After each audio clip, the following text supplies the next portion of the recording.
मांगत तुलसीदास कर जोरे, बसहु राम सिय मानस मोरे। हम पुण्य कमाने के कितने कार्य करते हैं, ऐसे कार्य जो हमें परमार्थ की ओर ले जाएं, धर्म की ओर ले जाएं और हमारा कल्याण हो।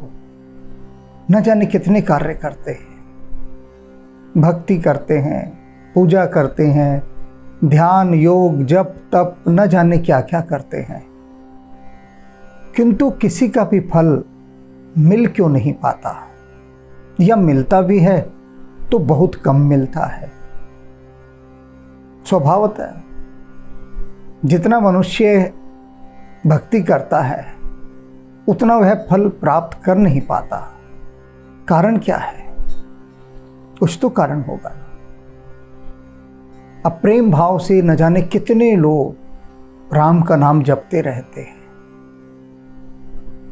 और सच में प्रेम से जपते रहते हैं, लेकिन फिर भी वे परिणाम सामने नहीं आते, वह फल नहीं मिलता जो मिलना चाहिए। कोई तो बात होगी। यह तो बिल्कुल वैसा हुआ कि जैसे आप अनाज इकट्ठा करते जाएं और कोई अनाज चुराता चला जाए और आपका भंडारा खाली होता जाए। आप भी सोचें कि यह हो क्या रहा है। मैं तो भंडारे भर रहा हूं और ये भरे ही नहीं जा रहे, खाली होते जा रहे हैं, क्योंकि किसी ने सेंध लगा ली। सेंध लगाकर वो चुरा कर ले जा रहा है। तो आज तुलसीदास उस चोर की खबर दे रहे हैं, बता रहे हैं कि जान लो वह चोर कौन है जो तुम्हारे सारे पुण्यों को चुरा कर ले जा रहा है और नष्ट कर देता है। रखता भी नहीं, नष्ट कर देता है और तुमसे ही करवाता है। बड़ी मजे की बात देखो, अपने भी हाथ खराब नहीं करता वो कि तुम्हारे पुण्यों को मार के वह क्यों पाप कमाए, तो तुमसे ही मरवा देता है। बड़ी विचित्र बात। और तुम खुद ही मारते हो, अपने ही पुण्यों को खुद मारते हो, खुद चुराते हो। जैसे नींद में कोई अपनी ही चोरी कर ले और बाद में चिल्लाए कि हाय किसी ने मेरा धन चुरा लिया। तो इसी प्रकार से खुद अपने ही पुण्यों को मारकर हम समझ नहीं पाते कि हमारे पुण्यों को मार कौन गया। चलते हैं इस जानने की यात्रा पर। बलि जाऊं हूं राम गुसाई, कहते हैं मेरे नाथ राम, हे स्वामी राम, मैं आप पर बलिहारी जाता हूं, कीजिए कृपा आपनी नाई। आप अपने स्वभाव के अनुसार मुझ पर कृपा कीजिए। अब बहुत समझदारी की बात यहां की जा रही है, बहुत समझदारी की। सबसे पहले तो प्रणाम कर रहे हैं तुलसीदास जी कि मैं आप पर बलिहारी जाता हूं मेरे स्वामी। हे प्रभु राम, आप मुझ पर अपने स्वभाव के अनुसार कृपा कीजिए। अब अपना स्वभाव क्या है राम जी का कि कोई कितना भी अधम से अधम, पतित से पतित भी उनकी शरण में आ जाए, वे उसे अपना लेते हैं। यह स्वभाव है। तो तुलसीदास जी कह रहे हैं कि मैं तो परम अधम और पतित हूं, आप अपने स्वभाव के अनुसार मुझे अपना लीजिए। परमारथ सुरपुर साधन सब स्वार्थ सुखद भलाई, कली सकोप लोपी सुचाल निज कठिन कुचाल चलाए। कहते हैं कि प्रभु मैंने वे सब कार्य किए जिनसे स्वर्ग के सारे सुख प्राप्त हो सकते हैं। स्वर्ग के सारे सुख कब प्राप्त होते हैं? जब व्यक्ति पुण्य कार्य करता है, अच्छे काम करता है, परमार्थ के काम करता है, तभी स्वर्ग के सारे सुख साधन सब प्राप्त होते हैं। और कहते हैं कि स्वार्थ सुखद भलाई, जो स्वार्थ यानी इस संसार में भी सुख दें, ऐसे भी मैंने बहुत काम किए।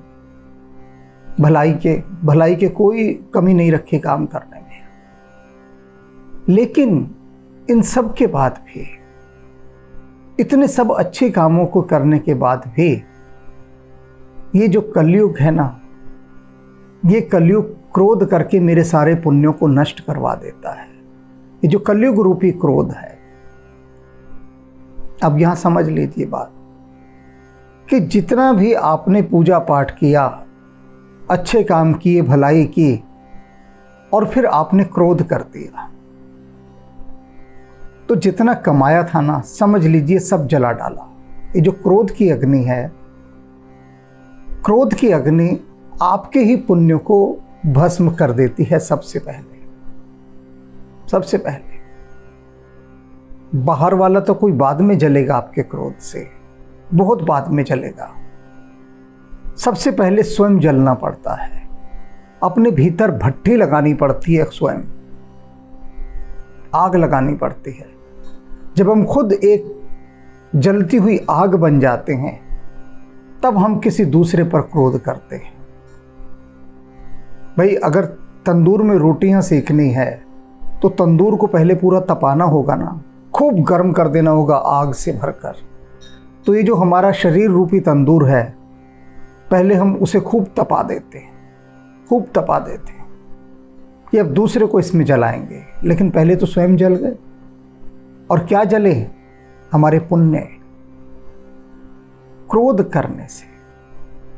और यहां ठहरिए आप एक क्षण के लिए और सोचिए कि पूरे दिन में कितना क्रोध आपने किया। इसे सोचना है, क्योंकि कलयुग इस क्रोध के माध्यम से सारे पुण्यों को जला देता है। और क्या करता है? निज कठिन कुचाल चलाए, और अपनी भयंकर कुचाल, बुरी चालें, षड्यंत्र, साजिश, उनको चलाना शुरू कर देता है। आपके पुण्य की सारी सेना मार डाली उसने क्रोध से, आपके ही क्रोध से मरवा दी। खुद ही आपने अपने सैनिकों को मार दिया। आपके जो सबसे बड़े सैनिक होते हैं, रक्षक होते हैं, हमारा सबसे बड़ा रक्षा कवच हमारे पुण्य होते हैं, और हम क्रोध करके स्वयं ही अपने उन रक्षा कवच के सिपाहियों को मार डालते हैं। तो क्रोध वह शत्रु है जो हमारे सारे पुण्यों का नाश कर देता है। जहां तहां चित चितवत हित, तहां नित नव विषाद अधिकाई। कहते हैं जहां जहां मैं देखता हूं कि यहां मेरा हित हो सकता है इन अच्छे कामों में, उन सभी अच्छे कामों से मुझे दुख ही प्राप्त होते हैं। चाहता हूं अच्छे कामों की ओर बढ़ना, और आ जाते हैं दुख मुझे घेर लेते हैं, विषाद मुझे घेर लेते हैं। रुचि भावती भवरी भागही, समूहाई अमित अनभलाई। और क्या है कि मैं जिन अच्छे कार्यों की ओर बढ़ना चाहता हूं, रुचिकर सत्य के पथ के कार्य, मेरा मन मुझे वहां बढ़ने ही नहीं देता। मन क्या करता है? मन अनभाई, जो चीजें मुझे भाती नहीं, मन उनको ले आता है। जो मन को भाता है, मन उनको मेरे पास ले आता है। जो मुझे भाता है, मन को वह नहीं भाता। मुझे भाता है भक्ति करना, परमार्थ करना, सत्य बोलना, सबका कल्याण करना, यह मुझे भाता है। तुलसीदास जी कह रहे हैं, लेकिन मन को ये सब चीजें नहीं भाती। तो जब मन को नहीं भाती तो मैं क्या कर सकता हूं फिर? क्योंकि मैं तो मन के हाथों की कठपुतली हूं। मन मुझे जैसा नचाता है वैसा मुझे नाचना पड़ता है, सभी को वैसा ही नाचना पड़ता है। हर बात में हम सब लोग क्या कहते हैं कि नहीं मेरा मन नहीं कर रहा, यही कहते हैं ना कि नहीं मेरा मन नहीं कर रहा, या इसके लिए मेरा मन कर रहा है। तो किसके हाथों चलाए चल रहे हैं? खुद ही घोषणा करते हैं, खुद ही, और पता भी नहीं लगता हमें। हर बात में हम कहते हैं अपने मन की बात कि मेरा मन कह रहा है ऐसा करो, मेरा मन नहीं कर रहा यह करने का। तो किसके गुलाम हुए, किसकी कठपुतली हुई? अपने मन की। और खुद नहीं समझ पाते कि हम ही तो बोल रहे हैं भाई, और मन हमसे बुलवा रहा है और हमें समझ नहीं आ रहा। तो यही बात तुलसीदास जी कह रहे हैं कि जो भी शुभ काम मैं करना चाहता हूँ, मन उनको नहीं करना चाहता। क्यों नहीं करना चाहता? मन कभी नहीं चाहता कि वह शांत हो, और मनुष्य चाहता है मन शांत हो। प्रत्येक व्यक्ति से पूछ लो तुम्हें क्या चाहिए, वह कहता है शांति चाहिए, मन की शांति चाहिए। यही कहता है ना, मन की शांति चाहिए। अर्थात क्या कि मन शांत ही नहीं है, मन अशांत रहता है, उसे शांत करना है, यही चाहिए। और मन देखता है कि अच्छा ये मनुष्य अच्छे कार्य कर रहा है, शुभ कार्य कर रहा है, अगर ये शुभ कार्य करेगा तो मैं तो शांत हो जाऊंगा, और मुझे शांत होना नहीं है। मुझे तो सदा सदा अशांत और चंचल रहना है, क्योंकि जितना मैं अशांत और चंचल रहूंगा उतनी ज़्यादा मेरी मालकियत होगी, और मैं इस मनुष्य को अपना गुलाम बनाकर रख सकूंगा, अपना दास बनाकर रख सकूंगा, जितना मैं चंचल होऊंगा। और मनुष्य चाहता है कि मैं शांत हो जाऊं, तो मन अपनी कुचालें चलता है, अपनी बुरी चालें। और इंसान क्या है? मिट्टी का खिलौना, कठपुतली। मन की जरा सी चाल चली जाती है और वो नाचने लगता है। वैसे ही आधी मगन मन, कहते हैं जो मेरा मन है ना, ये चिंताओं में मगन है, चिंताओं में लीन रहता है मन सदा। और मन जितना चिंताओं में लीन रहता है उतना मुझे व्याकुल करता जाता है। व्याधि विकल तन, और जो तन है, जो शरीर है, ये रोगों से घिरा हुआ है। मन चिंताओं से घिरा हुआ है, शरीर रोगों से घिरा हुआ है। वचन मलिन, और जो मेरे वचन है वो बहुत मलिन है, गंदे हैं। वाणी देखें लोगों की आप, जब बात करते हैं कैसे दुर्वचनों का प्रयोग करते हैं, दूषित शब्दों का प्रयोग करते हैं, बेहद दूषित, यानी बात बात में गालियां देते हैं, बात बात में। अभी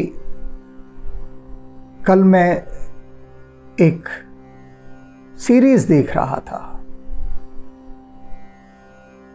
पंचायत,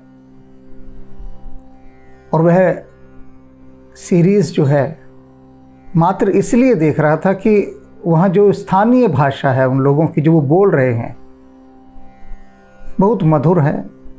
गांव के लोग हैं, जो उनका एक सरल व्यवहार है वह भी दिखाई दे रहा है। मैं सब देख रहा था।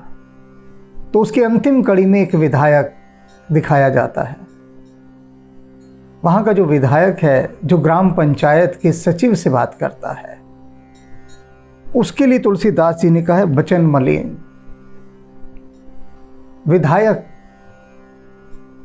देश का माननीय और सम्मानित व्यक्ति, और वह ग्राम पंचायत के सचिव से गालियां दे देकर बात कर रहा है।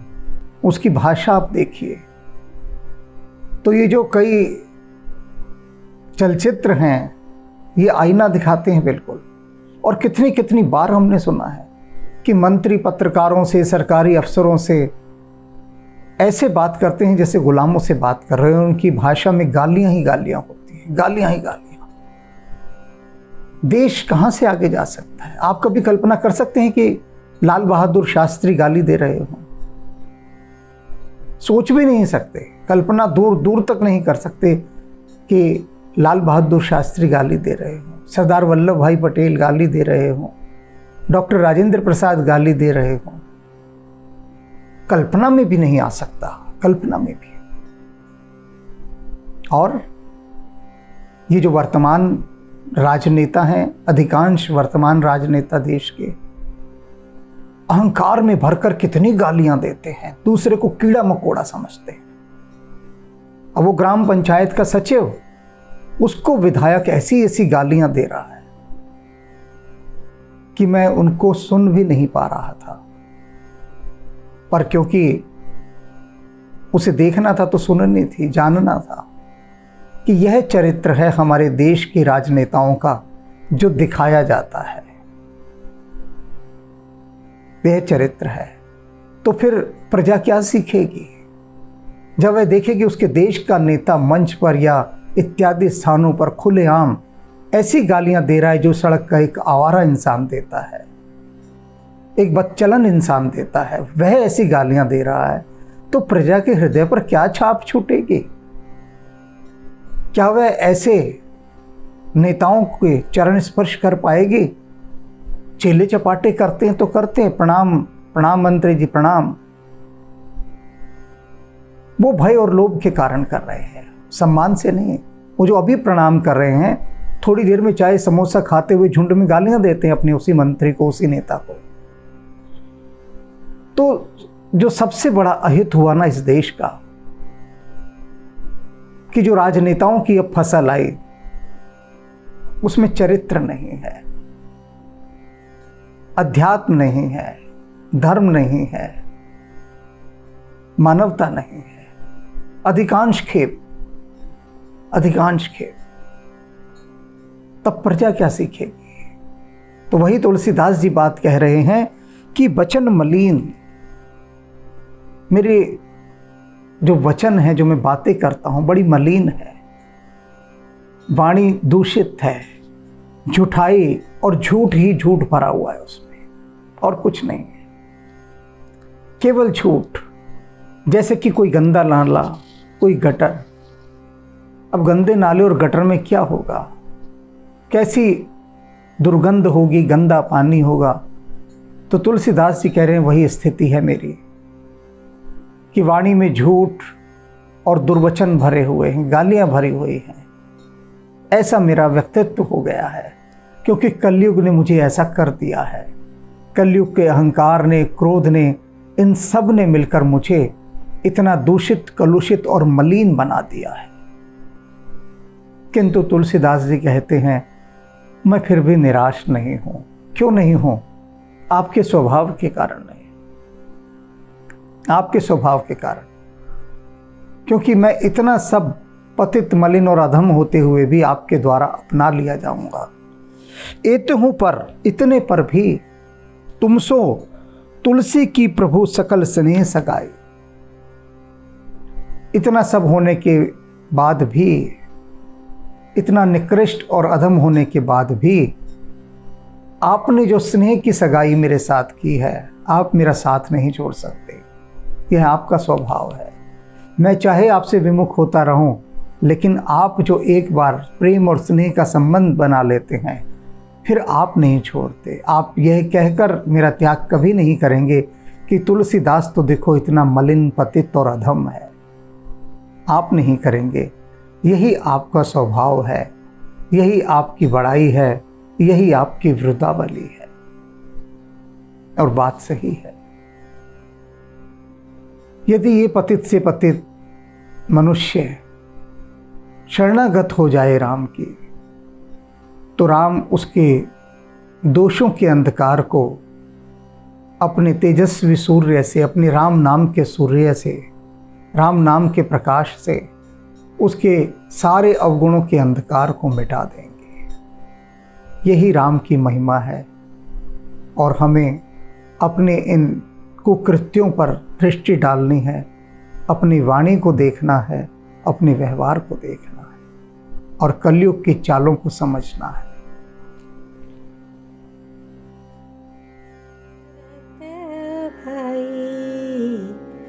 कपि से उरी न हमनाहि भरत भाई, कपि से उरी न हमनाहि,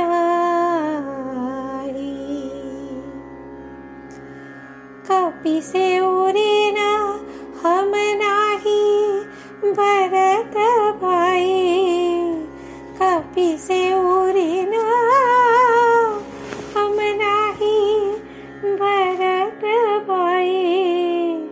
कपि से उरी न हमनाहि। सौ योजन मर्याद समुद्र की, सौ योजन मरियार समुद्र की ये कूदी गयो छन माही लंका जारी सिया सुधी लायो लंका जारी सिया सुधी लायो पर गर्व नहीं मन माही पर गर्व नहीं मन माही भरत भाई कपि से उरी न